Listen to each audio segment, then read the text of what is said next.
थी सघे थो त केतिरनि ई माण्हुनि खे ख़बर न हुजे, पर ॿियो न त औरतुनि जे वातां तारा मेरा जो नालो त ज़रूर ॿुधो हूंदो। तारा मेरा हिकु अहिड़ो ॿूटो आहे जेको पाकिस्तान ऐं हिंदुस्तान में चणनि जे फसल सां गॾु पोखियो वेंदो आहे, जंहिंजो मेवो मूरीअ खां नंढे कद जो थिए थो, जॾहिं त इन जा पन बि मूरीअ जे पननि खां थोरा नंढा थींदा आहिनि। ज़ाइके जे हवाले सां इहो चङो भलो तेज़ हुजे थो, जॾहिं त इन जे ॿिजनि मां 30 खां 35% ताईं तेल कढियो वेंदो आहे। उहो तेल मुख़्तलिफ़ हवालनि सां तमामु घणो फ़ाइदेमंद आहे। तारा मेरा जो तेल खाधे पीते में भी इस्तेमाल कयो वेंदो आहे। उन खां सवाइ इहो चमड़ी ऐं ॿियनि केतिरनि ई हवालनि सां फ़ाइदे वारो हुजे थो।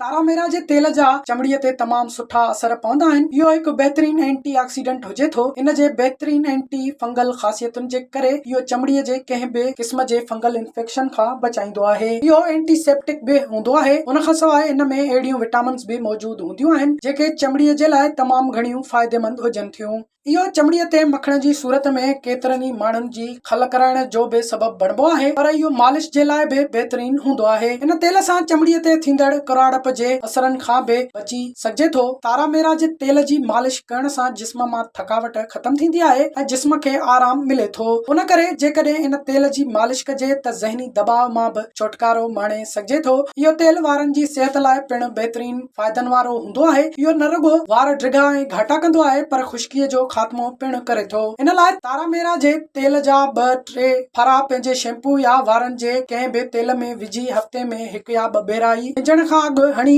2 कलाकनि ताईं छॾे ॾियो ऐं पोइ वेझो त न रुगो वार ख़ूबसूरत थींदा, पर ख़ुश्की ऐं जुआण बि निकिरी ख़तम थी वेंदी। शुगर जे मरीज़नि खे जिस्म ते फंगल या इन्फेक्शन थियण जा ख़तरा वधीक हूंदा आहिनि। अहिड़ा माण्हू जेकॾहिं तारा मेरा जो तेल लगातार जिस्म ते मखनि त ज़ख़्मनि जे इम्काननि खे वॾी हद ताईं घटाए सघिजे थो। न रुगो एतिरो, पर तारा मेरा जे तेल में लोटिन नाले हिकु मादो मौजूद हूंदो आहे जेको अखियुनि जी रोशनीअ जे लाइ तमामु फ़ाइदेमंद हुजे थो। उन करे खाधे जे तेल में जेकॾहिं 2-3 फुड़ा तारा मेरा जे तेल जा बि विझी छॾिजनि त इहो अखियुनि जी रोशनीअ जे लाइ इंतहाई फ़ाइदेमंद साबित थींदो। जेके माण्हू वज़न घटाइण जा ख़्वाहिशमंद आहिनि, उन्हनि खे घुर्जे त पंहिंजी खोराक में तारा मेरा जो तेल शामिल कनि, जंहिंसां उन्हनि जे जिस्म जो मेटाबॉलिज़म तेज़ थींदो आहे ऐं इहो ई सबबु आहे त वज़न में तेज़ीअ सां घटिताई थिए थी।